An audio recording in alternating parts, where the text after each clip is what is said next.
تصمیم گرفتم بعد از 5 سال داستان رفتنم به برنامه عصر جدید احسان علیخانی رو تعریف کنم و بگم چی شد که عزت نفسم داغون شد و من چطور تونستم عزت نفسم رو جوری بازسازی بکنم که حتی از قبلشم بهتر شد.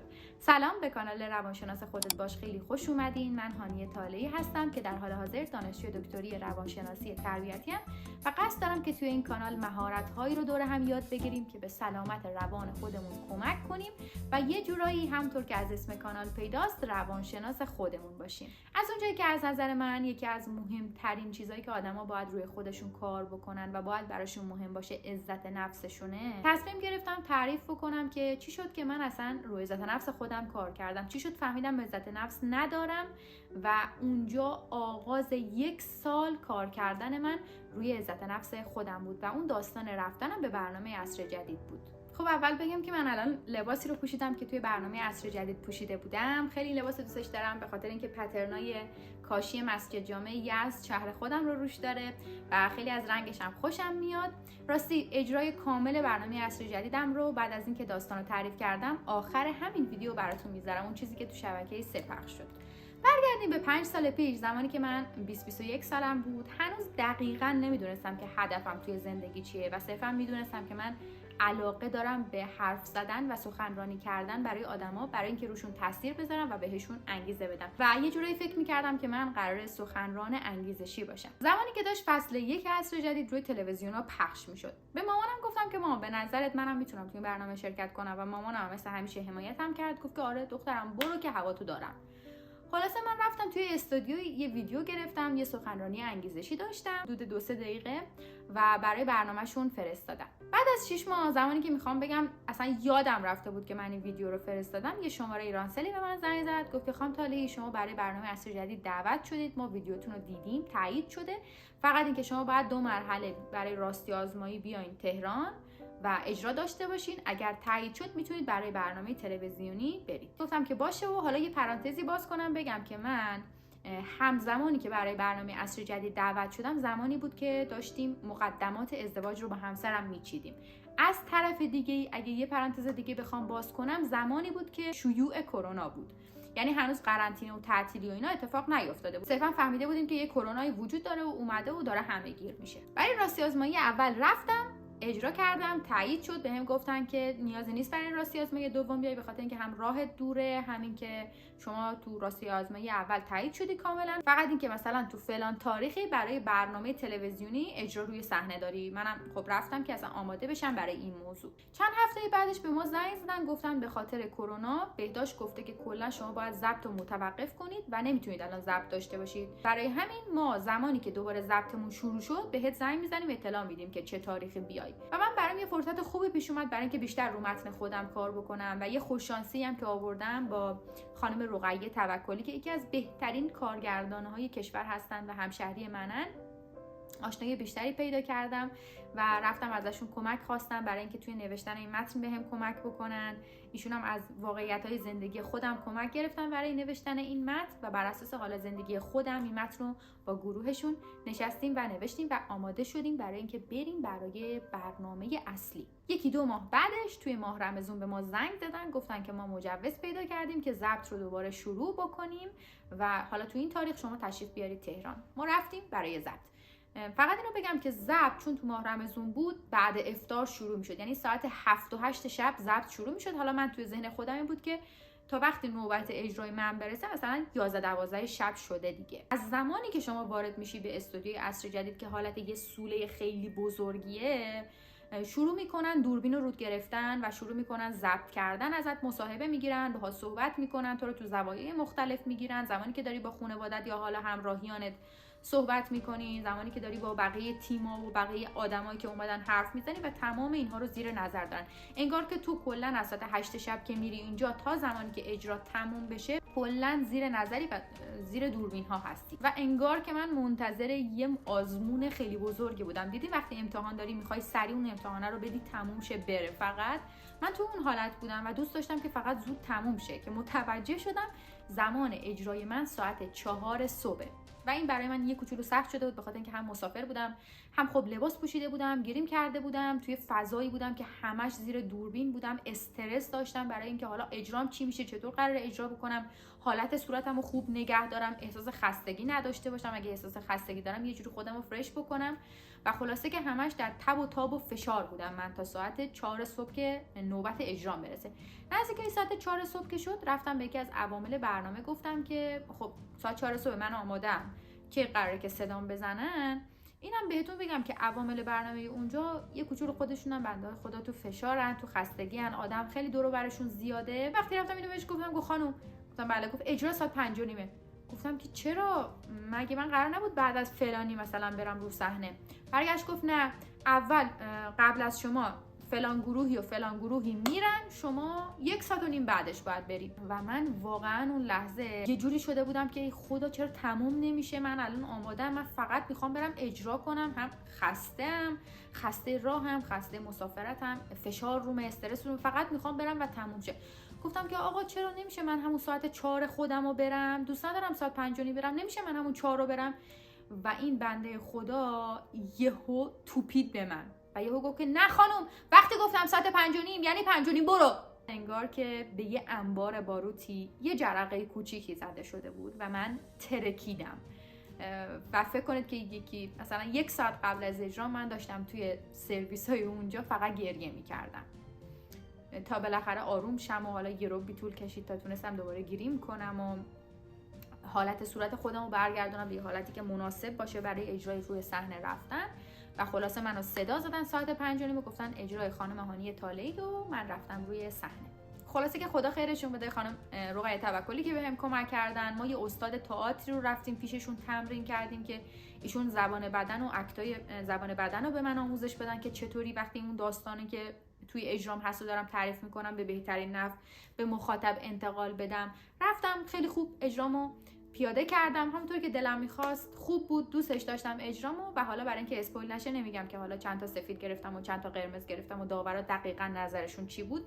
بعد از این اون ویدیو رو براتون کاملشو میذارم با نظر داورا و همه چی. روی صحنه از اونجایی که آقای احسان علیخانی خودشون دیگه استاد سخنوری و استاد اجرا هستن، انگار که ایشون داور اصلی من بودن اونجا و شروع کردن حالا یه سری انتقادات کردن، یه سری سوالا از من پرسیدن، یه سری صحبتایی بین ما پیش اومد، بحث پیش اومد که میتونم بگم 70-80% اون بحثایی که بین من و آقای علیخانی پیش اومد که اصلا کلا بعدن توی پخش درش آوردن، یعنی اصلا سانسور شد و نیست. ولی صحبتایی بود که تو چرا فکر کردی میتونی سخنران باشی، چرا اصلا اسم خودتو میذاری مثلا سخنران، و اینطور صحبتایی. با داورم یه سری صحبتا داشتیم، حتی یه قسمتی از صحبتاشون این بود که این جمله‌ای که تو اجرات گفتی رو داری دروغ میگی.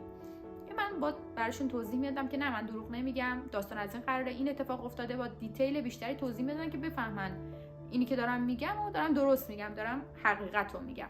خلاصه تمام اون چیزایی که قبل از اجرا اتفاق افتاده بود برام از لحاظ فشار و از لحاظ استرس و خستگی و غیره، توی صحبتایی که بعد از اجرام با داورا و آقای علیخانی دارم کامل از چهرم مشخص میشه و انگار که من یه حالت اخمی دارم. اون روز گذشت، تموم شد. من و همسرم تصمیم گرفتیم که برای ماه عسل بریم با هم مسافرت و دقیقاً توی روز اول مسافرتمون توی ماه عسل برنامه عصر جدید من پخش میشد و من داشتم از توی هتل اجرای خودم رو نگاه میکردم. میخوام فقط تصور بکنید که شما توی روز اول سفرتون توی ماه عسل هستید، اجراتون از تلویزیون پخش میشه، گوشیتون رو باز میکنید، 2000 تا 3000 تا کامنت و نظر و پیام که اکثرش فحش، توهین، نفرت پراکنی، نظرات منفی، انتقاد کردن و یه حال بدی که انگار که مغول‌ها به سمت تو حمله دارن میکنن و دارن تو رو تیکه و پاره میکنن. فکر کنم بتونید تصور بکنید که ماه عسل من بعد از این اتفاق چه شکلی شد. بگذریم.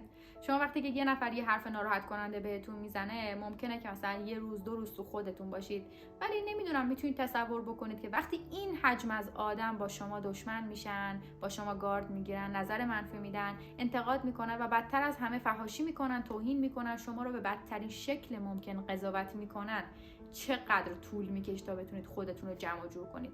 برای من به شخص 1 سال طول کشید. یعنی من 1 سال بعد از برنامه انگار که خونه نشین شده بودم، به خاطر اینکه علاوه بر تمام حرفایی که تو فضای مجازی بهم گفته میشد، کلی حرف پشت سرم اومده بود. شاید اونها هم یه سری قضاوت‌ها در مورد من فقط از روی همین اجرای چند دقیقه‌ای داشتن. من متوجه شدم که قبل از این برنامه احساس می‌کردم که خیلی عزت نفس دارم. قبل از این برنامه احساس می‌کردم که خیلی اعتماد به نفس دارم. ولی انگار که اون اعتماد به نفس، انگار که اون عزت نفس فقط یه بادکنکی بود که توش خالی بود و عصر جدید اومد مثل سوزن عمل کرد و ترکید. انگار که من اصلا از اولش هم عزت نفسی نداشتم، به خاطر اینکه تمام اون حرف‌ها، تمام اون حجمه ها رو به خودم پذیرفته بودم، به خودم گرفته بودم و تمامش رو باور کرده بودم. من باور کرده بودم که آدم ارزشمندی نیستم، آدم لایقی نیستم. من باور کرده بودم که به اندازه کافی خوب نیستم. باور کرده بودم که همه حرفایی که راجع به من میزنن نکنه واقعا درست باشه. فهمیدم که من باید رو عزت نفس خودم کار بکنم و مشکل اصلی من اینه که عزت نفس من انگار یه دیوار کوتاهی بوده که از اولش هم خیلی بلند نبوده و خراب شده اون دیوار کوتاه و حالا من باید شروع کنم آجر به آجر از اول بسازمش. و این کارم کردم. وقتی سال جدید شروع میشه، من یه رسمی که دارم اینه که یه اسمی رو برای سال جدید خودم انتخاب میکنم. اون موقع وقتی که سال جدید شروع شد، من اسم سال جدید رو گذاشتم سال عزت نفس. شروع کردم به خوندن، مطالعه کردن، تحقیق کردن، پادکست گوش کردن، دوره گوش کردن و شروع کردم به انجام تمرین‌های مهمی که راجع به عزت نفس بود و شروع کردم یکی یکی باورهای خودم رو شناسایی کردم و یکی یکی باورهایی که راجع به خودم داشتم تغییر دادم. اون باگای شخصیتی که داشتم، اون باگای اخلاقی که فکر می‌کردم دارم، تمامش رو در آوردم و انگار که من فقط و فقط تمرکز کردم روی شخصیت خودم و مخصوصا روی عزت نفس خودم. دوست داشتم که امروز توی این ویدیو در مورد اولین و مهمترین تمرینی که عزت نفس منو کلا زیر و رو کرد، تمام باورایی که راجع به خودم داشتم و متحول کرد بهتون بگم. ولی دوست داشتم که تایم ویدیو طولانی بشه، به خاطر اینکه قراره اجرامم آخر ویدیو بذارم. به خاطر همین حتما توی ویدیوی بعدی در مورد اینکه اولین تمرینی که من انجام دادم دقیقاً چی بود با دیتیل براتون تعریف میکنم، بهتون میگم این تمرین رو چطوری باید انجامش بدیم و مطمئن باشید که زمانی که شما تمرینی که توی ویدیو بعدی میخوام بهتون بگم و انجام بدید، قرار نیست دیگه اون آدم قبلی با اون شخصیت قبلی با اون میزان عزت نفس قبلی باشید. شما یک ورژن جدیدی از خودتون رو بعد از انجام دادن این تمرینی که توی ویدیوی بعدی میگم خواهید دید. قبل از اینکه در ادامه اجرای عصر جدید منو ببینید، خوشحال میشم اگر که ویدیوی منو لایک بکنید. اگر که سوالی در مورد عزت نفس دارید، همین الان کامنت کنید که من توی ویدیوی بعدی حتما در موردش صحبت بکنم و مطمئن بشید که منو سابسکرایب دارید. مرسی که تا اینجای ویدیو با من بودید. خدا نگهدار. خب اجرای پنجم ما سرکار خانم هانیه طالحی از یزد. بفرمایید.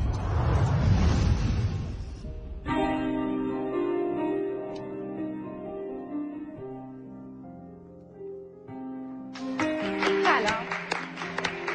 میخوام ازتون یه سوال غیر معمول بپرسم. چند نفر از شماها زنده هستید؟ چند روز پیش برام یه اتفاقی افتاد که باعث شد همه گذشتم مثل برق و باد از جلوی چشام بگذره. کلاس 5 ابتدایی بودم. کارنامه آخر سالم رو گرفتم و با خوشحالی به سمت خونه رفتم. چرا با خوشحالی؟ چون من همیشه شاگرد اول کلاس بودم. تو یزد کبیری اون روز داشت بارون میومد، انگار خدا دلش میخواست روزم رو قشنگ‌تر کنه.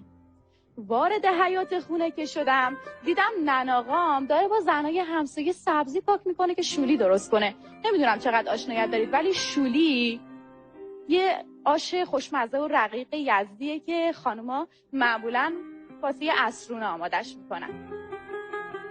با ذوق و شوق به سمت نناغام دویدم و کارنامه‌مو بهش نشون دادم و گفتم نناغا نگاه کنید، همه شابیس شدم، فکر کنم این دفعه دخترتون گل فشته.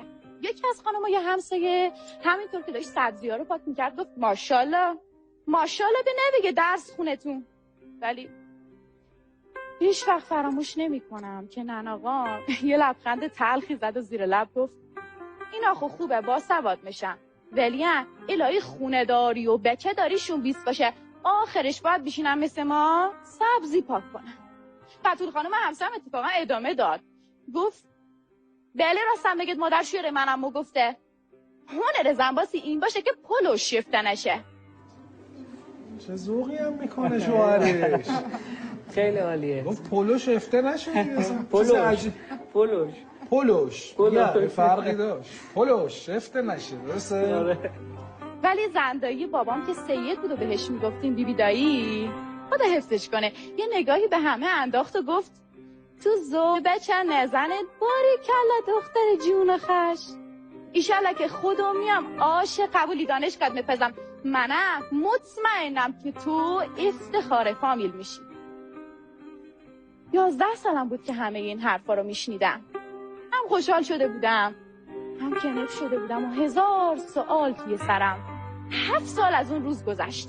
از کافینت 2 تا خیابون بالاتر تا خونه رو بدو با عجله از لابلای خیابونا رد میشدم، از لابلای ماشینا میگذشتم. ماشینا بوق میزدن که نخورم بهم، ولی من اصلا توجهی نمیکردم. اینقدر ذوق دادن این خبر خوبو به خانوادم داشتم که دست از روی زنگ بر نمیداشتم. مامانم درو باز کرد. بابام رو تخت حیاط نشسته بود و داشت قند میشکست. محکم زد رو کله قند و گفت چه خبرته؟ ایشالا که خیره. بابا دختر گله دانشگاه دولتی قبول شده. دولتی باشه. من بابا دخترم نمیفرستم را دور شهر غریبم. مشتلق بدید اتفاقا دانشگاهی از قبول شدم. همینجا تو صفاییه. برم سکوت کرد و با سردی گفت دیپلم گرفتی بسدیه بچه دخترو چیه کار درس خوندن داره. به هر ترتیبی که بود بابامو راضیش کردم و دانشگاه رو رفتم. همون سال میخواستم رانندگی یاد بگیرم، ولی بابام دیگه بازم همون قند شکستن و همون حرفا. تا شوهر نکردی و اختیار دست منه، صحبتشم ندار حرفشم نزن. اولا خو بچه دختر رو خشیت نداره خودش رانندگی کنه. دویومم یک کاری دست خودت میدی بابا. بگذاریم از این حرفا زیاد شنیدم. البته ناگفته نمونه بابامو راضیش کردم و رانندگی هم یاد گرفت، تا اینکه با تشویقای مامانم پنهونی یه ویدیو واسه عصر جدید فرستادم. برای شروع برآورده کردن آرزوهام باید این قدم رو هم بر می داشتم. داداشم یادشونه وقتی با هم تماس گرفتن صدای خوشحالی من و مامانم تموم خونه رو پر کرده بود. ولی بابام دیگه دوباره همون قند شکستن و همون حرفا. بچه دختر رو بره تو تلویزیون. نه پدر من دختر من بیشی تو خونه باریکلا. همین این دیالوگا توی سرم میپیچی. بچه دختر رو چه کاری درس خوندن؟ بچه من بچه دختر رو بره تو تلویزیون. مطمئنم تو افتخار فامیل. اما من دیگه داشتم وارد عصر جدید میشدم. ببخشید آقای علی خانی، با کدوم دوربین میتونم با بابام حرف بزنم؟ واقعا میخوام با باباتون صحبت کنیم؟ آره میخوام با یکی از دوربینا بابام حرف بزنم، نیومده. مستقیم صحبت کنیم. بابا ممنونم که همراهیم کردی و قبولم داشتی که من الان اینجام. بابا میدونم که همیشه مواظبم بودی و مثل گل از اون مراقبت کردی، ولی بابا میتونستم مثل خیلیای دیگه آرزوامو نادیده بگیرم و برای نرسیدن بهشون 1000 نفر رو مقصر کنم. ولی میبینم اگه من اونی نشم که میخوام، هیچ که جز خودم مقصر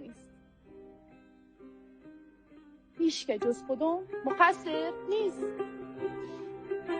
به نظر من نه هر زنیا، بلکه هر آدمی یه روزی باید انتخاب کنه که وارد یه عصر جدیدی توی زندگیش بشه. میدونید شجاعت، اگه شجاعتشو داشته باشه همه دنیا دست به دست هم میدن که به هدفش برسه. اگه نه، کسی که برای خودش و خواستهاش حرکت نمیکنه خب با مرده هیچ فرقی نمیکنه دیگه. میکنه؟ متوجه شدید که چرا اون سوالو اول کار ازتون پرسیدم؟ راستی چند نفر از ماها از زندگیمون احساس رضایت میکنیم؟ چند نفر از ماها از زندگی که خودمون ساختیمش خودمون ساختیمش دیگه، لذت میبریم. کدوم یکی از ماها به آرزوهامون رسیدیم؟ و اصلا چقدر برای جلب رضایت کسایی که دوستمون داشتن ولی ناخواسته مانع پیشرفتمون شدن تلاش کردیم.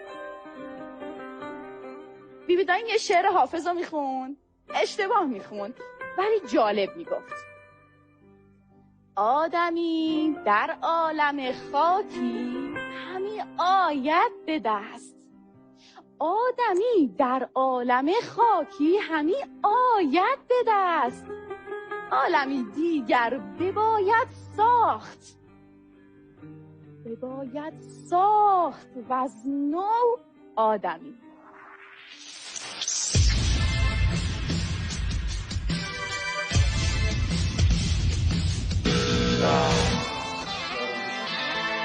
بر من قابل پذیرش بود، چون داستانتون هم به خوبی تعریف کردید و ما مفهوم بود داستانتون برامون و ملموس.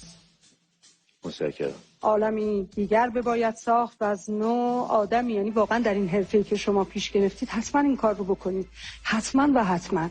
ولی من فکر میکنم به طرحی نو بیاندازید در این کاری که دارید پیش میگیرید، چون هست و حیف شما توانش رو دارید که حتی حرفهای نوتر بزنید و به شیوه نوتر. من به نظرم افرادی که این کار را مثل شما باید مثل جملات و گویش ها و سخنرانی های انگیزشی به قول معروف انجام میدن، مهمترین اتفاق اینه که بتونن تفکر رو در ذهن بیننده و شنوندهشون به وجود بیارن و به نظرم شما تونستید این اثرگذاری رو بر من یعنی در واقع بذارید و من رو به تفکر وادارید. واسه همین نظرم هست. خیلی مهمه. ایشون معمولا کمتر تاثیر میپذیرن. آقای حسین میگه من کمتر تفکر میکنم. نه خیلی کم تفکر. خدا قوت خانم طلایی. من دوست داشتم شما احساسی تر و واقعی تر اجرا میکردید، مخصوصا بخشی که با پدرش صحبت میکرد. آره. میدونید من احساس کردم شما دارید فیلم بازی میکنید، خودتون نیستید. میدونید کجاش باز برای من سخت بود؟ اینکه شما واقعیت‌های موجود رو انکار کردید. الان ما تماشاچی نداریم، این سالن خالیه. کاش با ماها حرف میزدید، نه با آدم‌های فرضی که الان اینجا نیستن. اگر شما پدرتون رو بشناسید اینقدر نباید ازش جا بخورید، چون پدرتون رو سالها باش زندگی کردید. اومدم پدرم ولی یهو پدرم اینو گفت. خب پدرم طبیعتا هم اینو میگفت، اینقدر تعجب کردن نداره. اونجاهاش بود که من ازش فاصله میگرفتم. اگر کسی ولی دیگه شروعش خوب بود، شروع تا جایی که نه تنها شروع، بس که بعضی جا اوجهای خیلی خوبی داشت. من اگه کسی قرمز زده بود سفید میزدم، ولی تلقی این بود که این اجرا یه دونه قرمز رو به عنوان تذکر تلنگر لازم. منم کاملا با این ترکیب موافقم. کاملا به نظرم نکته درستیه، چون نمیشه منکر شد تسلطشون رو روی صحنه. حالا من حتما ازشون سوال میکنم. تسلط به لهجهشون هم هست. این لهجه حالا اون که خب اهل یزد دیگه لهجه صحبت میکنن. آره. بله خیلی خوبه. این نکته از خیلی نکته مهمه. شما اجرا یا یه همچین فضایی تجربه کرده بودون روی صحنه برای عموم؟ نه. برای اومدن این نکتهتون هم واقعی بود که برای اومدنتون تو این برنامه پدرتون مخالفت داشت؟ بله. بعد شما ازدواج کردین؟ بله. خب بعد چجوری میشه اینا با هم دیگه؟ من راستی آزمایی 1 که تموم شد. تو همین حد فاصله ازدواج کردین؟ آره.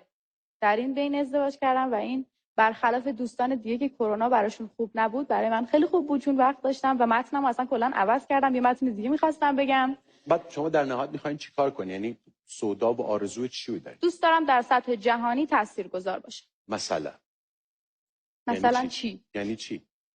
دوست دارم تاثیرگذار باشم. دوست دارم همین تأثیری که آقای آریا عظیمی نژاد یه ذره امشب گرفتن و به خیلی‌ها توی دنیا بدم. شما دقیقاً میدونی چی می‌خوای و می‌خوای چیکار کنی؟ بله، دقیقاً میدونم. بگو دقیقاً، چون کلی بود چیزی که گفتی. من هم می‌خوام همه می‌خوان تاثیرگذار باشن. مقصد من در زندگی و هدف اصلی من، یک سری هدف‌های جزئی داریم، یک سری هدف‌های کلی. هدف اصلی من در زندگی لذت بردن از زندگی، کمک به دیگران و مفید بودن هستش و همینطور که از توانایی‌هام به طور کامل استفاده کنم. این هدف اصلی من بود. من بر اساس این اهداف این راهو انتخاب کردم و مثلا دوست دارین در نهایت سخنرانی باشین که مردم انگیزه بدین که بتونن بهتر زندگی کنن. آره دقیقاً. ولی حتما احتیاج به دانش وسیعی داره ها. خب دیگه من الان در راهشم، در مسیرشم، اینجا ابتدای کار منه. آقای خانی به منم خیلی گیر میده. نه چون حوزه تخصصی خودشه. آره دقیقاً. دیگه اینجا صاحب نظره دیگه، میتونه نظر تخصصی بده. با 3 رأی مثبت شما در فینال امشب. متشکرم. بفرمایید. سپاسگزارم.